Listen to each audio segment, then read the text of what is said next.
ఈరోజు దేవుని వాగ్దానం జకర్యా గ్రంథం 2వ అధ్యాయం 10వ వచనం.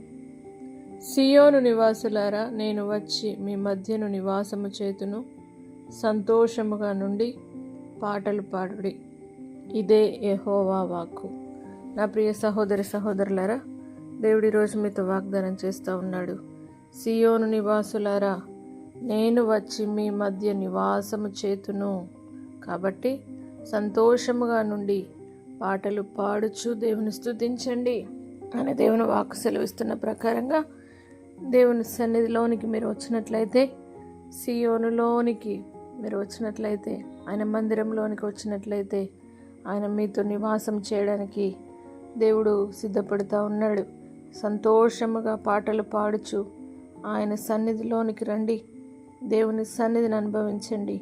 గొప్ప ప్రసన్నతతో, అభిషేకముతో దేవుని సన్నిధిలో ఆనందించుదురుగాక. ప్రార్థన. పరిశుద్ధుడా, నమ్మదగిన దేవా, సియోను నివాసులారా, నేను వచ్చి మీ మధ్య నివాసం చేతును, సంతోషముగా పాటలు పాడుడని వాగ్దానం చేసిన దేవా, నీ మందిరంలో నివసించే ప్రతి బిడ్డలకు తండ్రికి స్తోత్రం యేసయ్యా.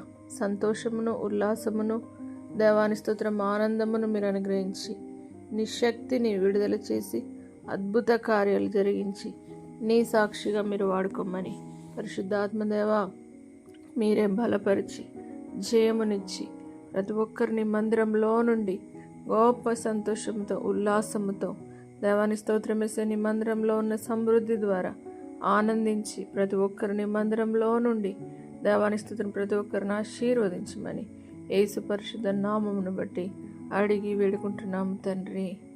ఆమేన్. దేవుడు మిమ్మల్ని దీవించును గాక.